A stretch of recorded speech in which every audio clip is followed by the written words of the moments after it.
बहुत धन्यवाद आदरणीय दीदी, आपने गागर में सागर भर दिया। बहुत कम शब्दों में जो आप कहना चाहते थे आपने संदेश दे दिया। मैं अब अनुरोध करता हूं हमारे बहुत ही सरल हृदय जमीन से जुड़े हुए कार्यकर्ता संगठन के पोलिंग एजेंट से शुरू होकर आज प्रदेश अध्यक्ष के रूप में अपनी भारत माता की जय, भारत माता की जय। जहां हुए बलिदान मुखर्जी, वो कश्मीर हमारा है, जो कश्मीर हमारा है। आज हम सबके लिए बहुत सम्मान की बात है कि दिल्ली प्रदेश के करोलबाग जिला में डॉक्टर श्यामा प्रसाद मुखर्जी जी की पुण्यतिथि के इस गोष्ठी के अवसर पर हमारे भारतीय जनता पार्टी के अब तक के सबसे युवा राष्ट्रीय अध्यक्ष हम सबके बीच में है। जोरदार तालियों से आप उनका अभिनंदन कीजिएगा। बहुत सरल और ऐसा व्यक्तित्व, मैंने थोड़ा बिहार चुनाव में जब मेरे को 2 महीने वहां रहने का समय मिला था तो थोड़ा थोड़ा जानने का मौका मिला था भाई साहब को। तो वहां पर इतनी कुशलता से बिहार के चुनाव का संचालन में साथ दे रहे थे और राष्ट्रीय अध्यक्ष के रूप में, जो कि विश्व का सबसे बड़ा राजनीतिक दल है, उसके राष्ट्रीय अध्यक्ष के रूप में आदरणीय नितिन नवीन जी आज हमारे बीच में है। मैं उनका बहुत बहुत अभिनंदन, बहुत बहुत स्वागत करता हूं।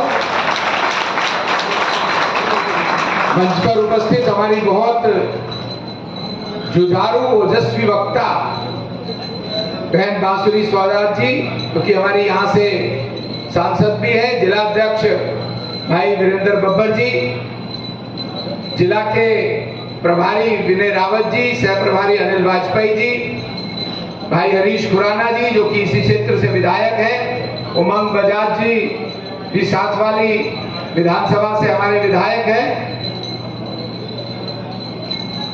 सभागार में उपस्थित बहुत वरिष्ठ साथी, बहुत वरिष्ठ नेता सामने बैठे हैं। पूर्व प्रदेश अध्यक्ष आदेश जी हैं, आरपी सिंह जी हैं, वेद जी हैं, भाई भारत भूषण जी हैं, तिवारी जी, बहुत सब साथियों का नाम लगभग जानता हूं। आप सभी को बहुत बहुत प्रणाम, बहुत बहुत नमन। आज डॉक्टर श्यामा प्रसाद मुखर्जी की पुण्यतिथि है और ये वो शख्सियत है जिन्होंने जो 1951 में बीजारोपण किया, वो आज वटवृक्ष की तरह भारतीय जनता पार्टी के रूप में विश्व का नेतृत्व कर रहा है, पूरे मानवता का नेतृत्व कर रहा है। ऐसे डॉक्टर श्यामा प्रसाद मुखर्जी को नमन करने के लिए हम सब यहाँ पर उपस्थित हुए हैं। राष्ट्र प्रथम, देश हमारे लिए सबसे पहले है, ये केवल उन्होंने अपनी नीति में नहीं, डॉक्टर श्यामा प्रसाद मुखर्जी ने अपने कृतित्व से हम सबको बताया, हम सबको सिखाया।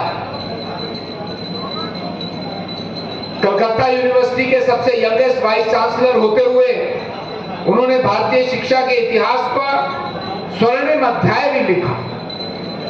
भारतीय भाषाओं, भारतीय संस्कृति, वैज्ञानिक अनुसंधान तथा आधुनिक शिक्षा के समन्वय पर विशेष बल दिया और वो ऐसे 2 लोगों में से एक थे, उस समय के 2 बड़े नेताओं में से एक थे, जो कि जवाहरलाल नेहरू जी की कैबिनेट में नॉन कांग्रेसी नेता थे।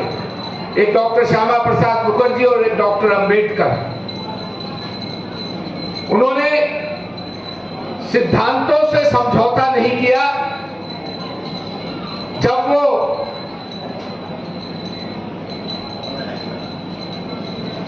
नेहरू लियाकत पैक्ट, जो कि रिटर्न में हुआ ही नहीं था, वो उनको लगा कि ये पूर्वी जो पाकिस्तान है वहां पर रहने वाले हिंदुओं की सुरक्षा और भारत की सीमाओं की सुरक्षा में पर्याप्त रक्षा नहीं करता बल्कि बाधक है, तो इस विषय को लेकर के उन्होंने त्याग पत्र दिया। अपने सिद्धांतों के आगे, राष्ट्र प्रथम के आगे उन्होंने सत्ता का भी त्याग किया। आज भी जो हम अपनी पंचनिष्ठाओं में समझते हैं, देखते हैं। जो हमारी पंच निष्ठाओं में सबसे पहली निष्ठा राष्ट्रवाद की है और मूल्यों पर आधारित राजनीति है, इसका बीजारोपण भी डॉक्टर श्यामा प्रसाद मुखर्जी ने वहां प्रारंभ किया। 1951 में राष्ट्रीय स्वयंसेवक संघ से प्रेरणा लेकर के भारतीय जनसंघ की स्थापना करते हुए जब उनको ये लगा कि जम्मू कश्मीर में, जो कि भारत का पूर्णतः अंग नहीं माना जा रहा था, वहां पर जाने के लिए परमिट चाहिए और जम्मू कश्मीर में भारत की संसद का विधान लागू नहीं हो सकता था जब तक कि जम्मू कश्मीर का विधानसभा उसको पूरी तरह से पारित ना करे। तो एक देश में दो विधान, दो निशान, दो प्रधान नहीं रहेंगे, इस बात के लिए सत्याग्रह किया।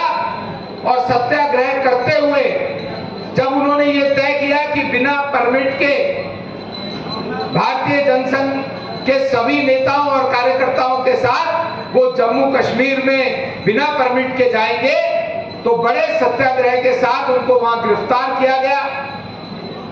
गिरफ्तारी के समय ही उन्होंने आदरणीय अटल बिहारी वाजपेयी जी से कहा था कि आप जाकर के पूरे देश को इस विषय के बारे में बताइए, क्योंकि उस समय ना इंटरनेट था, ना टेलीफोन की ज्यादा व्यवस्थाएं थी। तो अटल बिहारी वाजपेयी जी वहां से पूरे देश को ये बात बताने के लिए गए, पर दुर्भाग्यवश जब उनको श्रीनगर में कारागार में डाला गया और उनकी रहस्यमयी परिस्थितियों में मृत्यु हुई, मतलब भारतीय जनसंघ ने अपना पहला और संस्थापक राष्ट्रीय अध्यक्ष देश की बलि चढ़ गया। ऐसे डॉक्टर श्यामा प्रसाद मुखर्जी को हम स्मरण करने के लिए यहां पर उपस्थित हुए हैं। मित्रों, अंत में एक बात कहना चाहूंगा, मुख्य वक्तव्य आदरणीय राष्ट्रीय अध्यक्ष जी से हम लोग सुनेंगे। ये बात समझने की है, ध्यान रखने की है कि जो कौम, जो देश अपने पूर्वजों को और अपने इतिहास को याद नहीं रखता, वो देश तरक्की नहीं कर सकता उसको। और यही कारण है कि हम समय समय पर अपने महापुरुषों को, अपने ऐसे नेताओं को जिन्होंने हमें दिशा दी,